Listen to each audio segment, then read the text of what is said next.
এই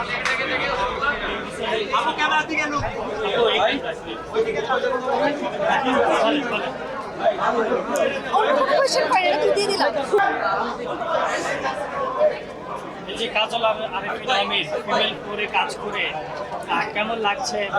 আপনি কি মনে করছেন এটা আপনার ক্যারিয়ার টার্নিং পয়েন্ট? এবং মাফিয়া বয়ফ্রেন্ড বর্তমানে কি নিয়ে ব্যস্ত আছেন জানতে চাই। নাটক অ্যান্ড ফিল্ম। ফিমেল করে কাজ করার পরে কাজের গতি কি আরো বেড়েছে? কাজের অফার কি আরো বেশি পাচ্ছে? এটা তো এখনো অন এয়ার হয় নাই, যেহেতু মাত্র আমরা কাজটা প্রিমিয়ার হলো, আমরা নিজেরা দেখলাম, পরে হয়তো যে আলোচনা শুরু হয়েছে বা আলোচনা যে ঝড় হয়েছে সেটার এখনো প্রতিক্রিয়া আমি দেখতে পাচ্ছি না। আমার নর্মাল লাইফ আগে যেমন ছিল এখনো তেমনই আছে, এখনো তেমন কিছু দেখতে পাচ্ছি না। আপনি অনেকদিন ধরে আছেন, কাজ করছেন, বাট এখন আমরা ওইভাবে মানে আপনার যে পটেনশিয়াল আমরা সিগনিফিকেন্ট কিছু পাইনি এখন।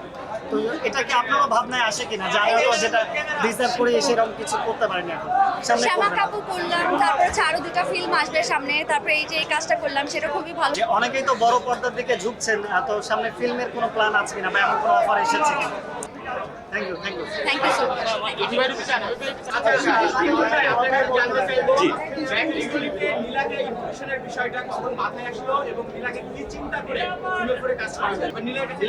সম্প্রতি আপনার ছবি মুক্তি পেয়েছে বড় স্ক্রিনে। এই হঠাৎ করে যখন অমিবা আপনাকে গল্পের জন্য বলা হলো ছোট্ট ক্যারেক্টারের জন্য, আপনি তখন কেন হা বলেছেন বা তখন প্রতিক্রিয়া দেখলাম?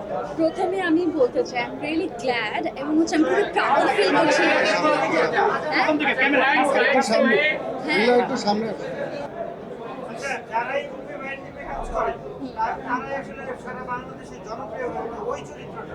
আপনিও যখন এরকম চরিত্র জনপ্রিয় হয়ে যাবেন তখন আপনি কি প্রস্তুতি নিয়েছেন যে দর্শকরা যে জ্বালাতন করবে সেই জ্বালাতনের প্রস্তুতিটা নিয়ে রাখছেন? সামাল দিতে পারবেন? ডিস্কো বাবু আছে না? হ্যাঁ, ডিস্কো বাবু আছে, সে সামলে নেবে। আচ্ছা, আমরা শেষ করি। আপনাদের কাছে সহযোগিতা চাই, সাহায্য চাই, ভালোবাসা চাই। আমার একটা কোয়েশ্চেন ছিল যে ওভারঅল আমরা কাজটা দেখলাম এবং কাজটা খুব ভালো লাগছে।